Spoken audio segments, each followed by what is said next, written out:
هل أنت مقتنع بتشجيع المنتخب السوري اليوم؟ وما هو مدى انتمائك لتشجيع هذا المنتخب؟ مع وجود بعض اللاعبين يلي بالغوا بدعمهم للأسد وعائلة الأسد، هيك صعب نتقبل وجود المنتخب بهي البساطة. اليوم نفسيا ولا شعوريا صحت لما قولوا الجول. لكن أشجع القميص، أشجع النشيد، وأشجع العلم الذي يمثل الشعب السوري.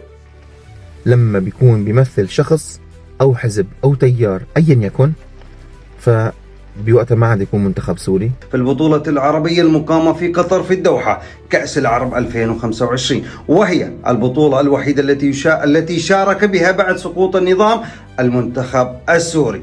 سابقا وعلى مدار 14 عاما كنا نطلق عليه منتخب البراميل، أما اليوم نقول له المنتخب السوري، أي يكون شامل لجميع السوريين. سابقا كان يمثل منتخب النظام وكنا نطلق عليه منتخب البراميل، كان يمثل النظام فقط ولا يمثل جميع السوريون، لأن هناك من السوريين الأحرار كانوا يرفضون هذا المنتخب لأنه كان يتضامن مع أبو الكلاسين ونظامه وبراميله التي تساقط على شعبنا، وكانوا يضعون الصور رأس الهرم أبو الكلاسين بدل من التضامن مع الشهداء أو القرى المنكوبة. أما اليوم بعد 14 سنة نرى لهفة السوريين بتشجيع منتخبهم ويقفون خلفه جميعا، ولكن لعدة أسباب، منها من يواسي نفسه بأنهم يرتدون هذا العلم الذي ارتداه الشهداء وقدمنا من أجله التضحيات ونلنا الحرية وانتصرنا بسوريا بمناسبة عيد التحرير أيضا غدا. رفع العلم السوري وابقى شامخ يا علمنا. ومنهم من يريد أن يكمل المسير ويبني الوطن دون شقاق أو نفاق، وهناك من يرفض تشجيعه لوجود شخصيات أمثال عمر خريبين والمواس وغيرهم، على الرغم منهم يقدموا أداء ممتاز، ولكن هذه الشخصيتين وقفت إلى جانب بشار الأسد ووقع على صدرها.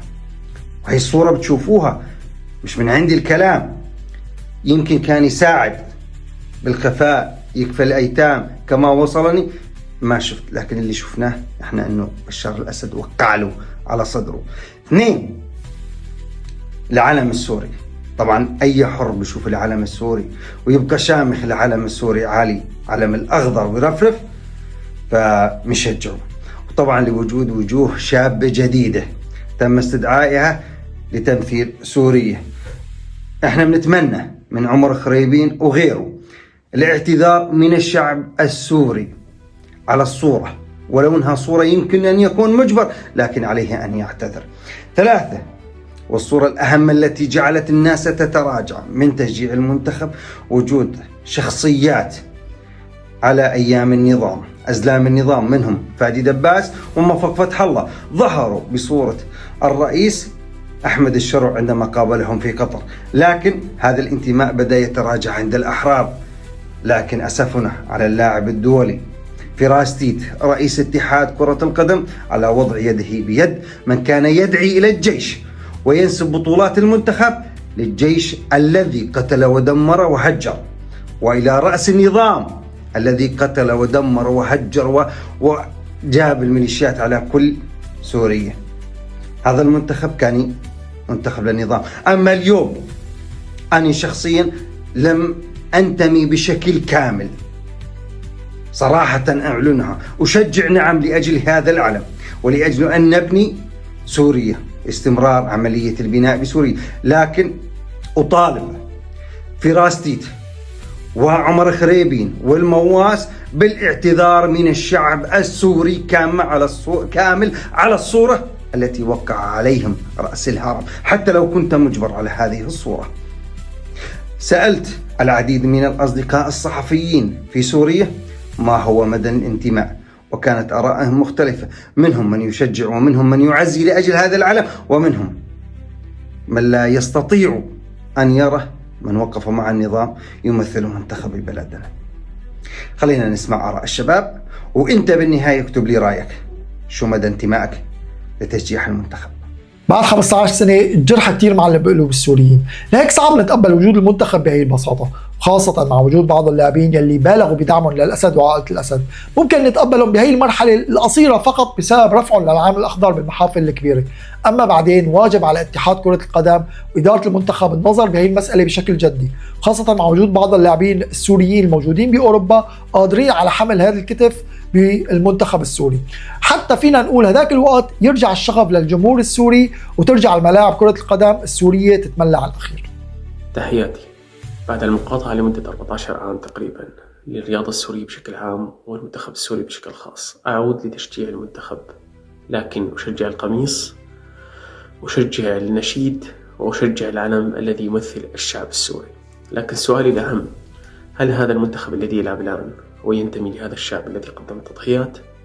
مع الأسف الإجابة كانت واضحة طوال سنوات الثورة، فمعظم اللاعبين والإدارة الذين يمثلون المنتخب الآن كانوا يمجدون العائلة الحاكمة السابقة البائدة.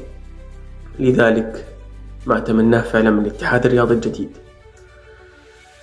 أن يقوموا بإنتاج جيل للرياضة السورية بشكل عام والمنتخب السوري بشكل خاص لا يمجد إلا الشعب والوطن والعلم والنشيد فقط، لا لتمجيد الأشخاص بعد الآن. ونحن مع المنتخب الذي يمثل الشعب. سلامات. أنا 14 سنة ما تابعت أخبار المنتخب، كنت دائما أتمنى له الخسارة قبل الربح، لأني كنت لما نشوف العلم السوري التابع لحزب البعث حس بالقهر. كنت دائما أتقبل شوف أي علم في الدنيا أكثر ما أتقبل أني أشوف علم نظام البعث. اليوم لما عم يرفع علم الثورة في هاي المحافل أنا ما بقى يهمني خلفية كل لاعب شو كان وشو صار، لأنه الإنسان بيمر بتفاصيل كتيرة في حياته. أنا بيهمني أنه لم يكن مجرم حتى لو كان مؤيد لنظام الأسد بطريقة أو بأخرى. التأييد هو رأي، والرأي حق للجميع، ما لم يكن هذا الرأي يؤثر على حياة الناس ويعرض حياتهم للخطر. ربما أكون مخطئ وربما أكون مصيب، لكن نفسيا ما كنت أتمنى لهم الربح. اليوم نفسيا ولا شعوريا صحت لما قولوا الجول الأخير بالمباراة الأخيرة. من حقنا كسوريين يكون عندنا منتخب يمثلنا، من حقنا نفرح بنجاحات منتخبنا، لكن ما دام هالمنتخب عم يمثل سوريا كبلد وجغرافيا فنحن معه. لما بيكون بيمثل شخص أو حزب أو تيار أيا يكن، فبوقتها ما عاد يكون منتخب سوري، صار منتخب يتبع لشخص فلاني أو منتخب يتبع لجهة فلانية، ما عاد يمثل سوريا، رح نوقف ضده أكيد. 14 سنة من الانقطاع من انقطاع عن تشجيع المنتخب السوري كانت بسبب تمثيل هذا المنتخب لشخص مجرم حرب ارتكب مجازر بحق الشعب السوري، رأس النظام البائد بشار الأسد. نحن كنا ضده بهاي الفترة.